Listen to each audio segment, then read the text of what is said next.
మారుతున్నటువంటి కాలానికి అనుగుణంగా ఆధ్యాత్మిక కార్యకలాపాల్లో కూడా ప్రజానీకం కొత్తదనం కోరుకుంటూ ఉన్నారు. మరీ ముఖ్యంగా పెళ్ళిళ్ళు కావచ్చు, అదేవిధంగా స్వామివారి ఊరేగింపు కార్యక్రమంలో కావచ్చు.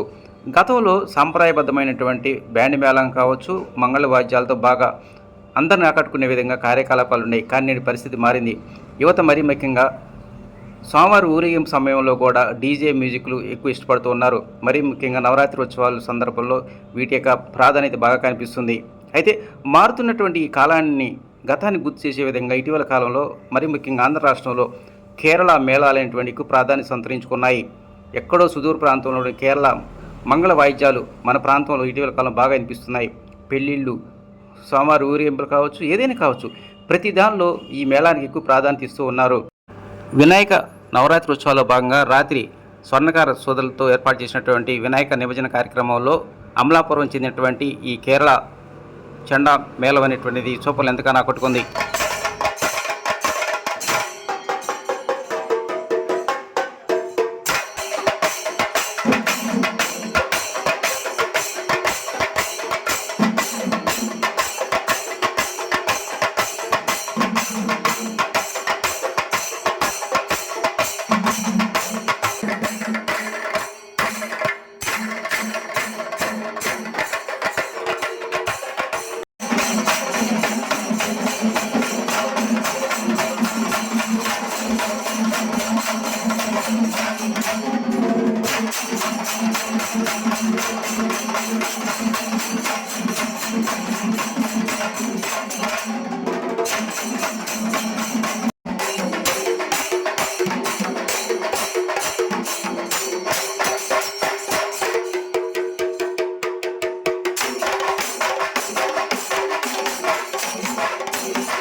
అమలాపురం.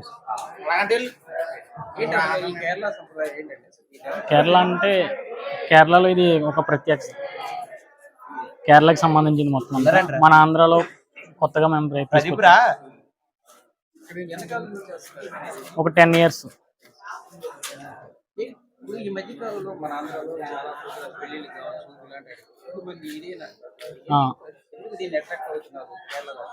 అంటే చూసే వాళ్ళకి కూడా బాగుంటుంది, అట్రాక్షన్ ఉంటుంది, సాంప్రదాయంగా ఉంటుంది.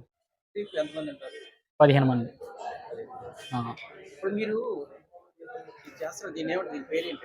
చండామేళం, చండామేళం, సింగారి మేళం ఫేమస్, బాగా ఫేమస్. కేరళలో చూసి మేము నేర్చుకున్నాం. అక్కడికి వెళ్ళి ట్రైనింగ్ తీసుకున్నాం. 1 year, 1.5 years. 1.5 years. అక్కడ